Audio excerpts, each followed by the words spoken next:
गोपालगंज में छेड़खानी का विरोध करने पर एक युवक ने छात्रा को चाकू मार दिया।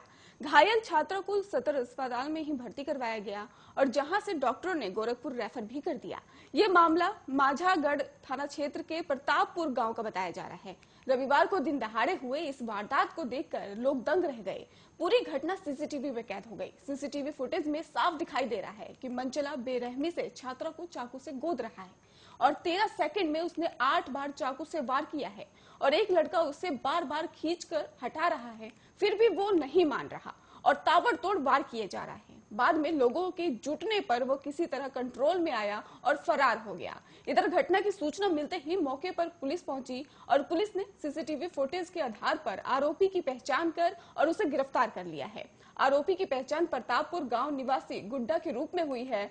परिजनों के अनुसार छात्रा मक्तब विद्यालय में ही 8वीं में पढ़ती है और वो रोज अपने गांव से आरोपी के गांव में पढ़ने जाती थी। गुड्डा छात्रा को हमेशा परेशान किया करता था। इसको लेकर कई बार छात्रा के परिजनों ने उसके घर वालों से इसकी शिकायत भी की थी, लेकिन वो अपनी चालों से बाज नहीं आ रहा था। रविवार को भी छात्रा जब पढ़ने के लिए प्रतापपुर जा रही थी तभी उसने छेड़खानी की और विरोध करने पर पहले तो वो शांत हो गया। इसके बाद छात्रा के घर लौटते वक्त ही रास्ते में घात लगाकर बैठ गया। जैसे ही छात्रा अपनी 2 सहेलियों के साथ स्कूल से वापस लौट रही थी, उस पर हमला कर दिया। पीड़िता की दोनों सहेलियां।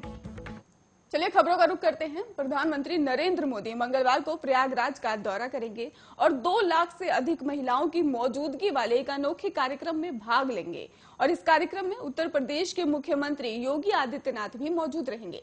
सीएम योगी 1:30 से 1:50 तक भाषण देंगे और इसके बाद 1:51 से लेकर 2:20 तक प्रधानमंत्री नरेंद्र मोदी जनसभा को संबोधित करेंगे। प्रधानमंत्री कार्यालय ने बताया है कि यह कार्यक्रम महिलाओं को सशक्त बनाने के लिए विशेष रूप से जमीनी स्तर पर और उन्हें आवश्यक कौशल, प्रोत्साहन और संसाधन प्रदान करने के प्रधानमंत्री मोदी के दृष्टिकोण के अनुरूप आयोजित किया जा रहा है। और पीएम मोदी ने कहा है कि वो इसमें एसएचजी के खातों में ही 1000 करोड़ रुपए की राशि हस्तांतरित करेंगे, इससे जिससे कि लगभग 16 लाख महिला सदस्यों को लाभ पहुंचने वाला है। और पीएम मोदी ने बताया है कि व्यापक अधिकर्ता सखियों को भी प्रोत्साहित करने के लिए प्रधानमंत्री उनमें से खाते में जो है पहले महीने के वजीफे के रूप में 4000 की राशि भी ट्रांसफर करेंगे और जब बीसी सखियां जमीनी स्तर पर ही वित्तीय सेवाओं के प्रदाता के रूप में ही अपना काम शुरू करती है तो उन्हें 6 महीने के लिए 4000 रुपए का वजीफा दिया जाता है ताकि वे अपने काम में स्थिर हो जाएं और फिर लेन देन पर कमीशन के माध्यम से ही कमाई शुरू करें।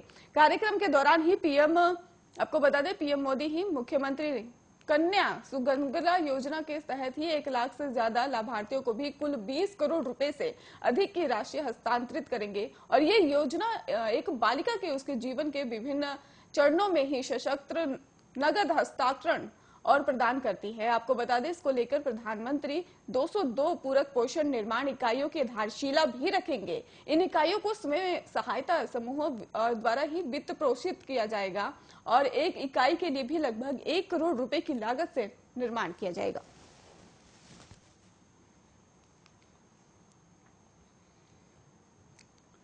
लखीमपुर खीरी मामले में गृह राज्य मंत्री अजय मिश्रा टेनी को लेकर संसद से लेकर सड़क तक हंगामा हो रहा है। विपक्ष इस्तीफा मांग रहा है, लेकिन देश की सुरक्षा की जिम्मेदारी उठाने वाले टेनी का 6 दिन से कोई सुराग नहीं है। आज भी टेनी को लेकर विपक्ष संसद में मार्च निकालने वाला है। विपक्ष लगातार इस मामले में सरकार को घेर रहा है। लखीमपुर खीरी मामले में गृह राज्य मंत्री अजय मिश्रा के इस्तीफे की मांग को लेकर विपक्षी सांसद आज दोपहर 12:30 पर ही संसद में गांधी प्रतिमा से विजय चौक तक मार्च निकालेंगे।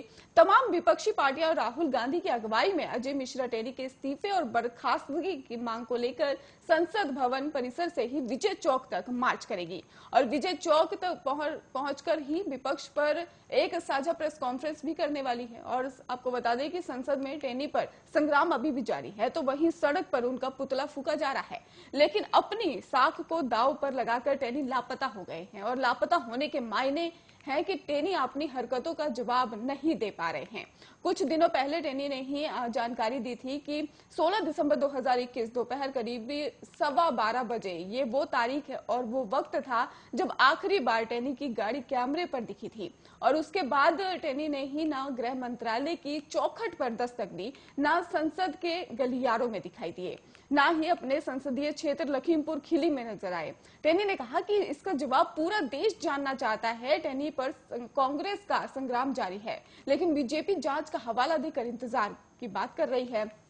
बीजेपी भले ही इंतजार की बात कर रही हो, लेकिन टेनी की करतूत का असर दिखने लग गया है। पीएम मोदी और शाह के कार्यक्रमों में टेनी नजर नहीं आए, यानी बीजेपी ने दूरी बनाना शुरू कर दी है।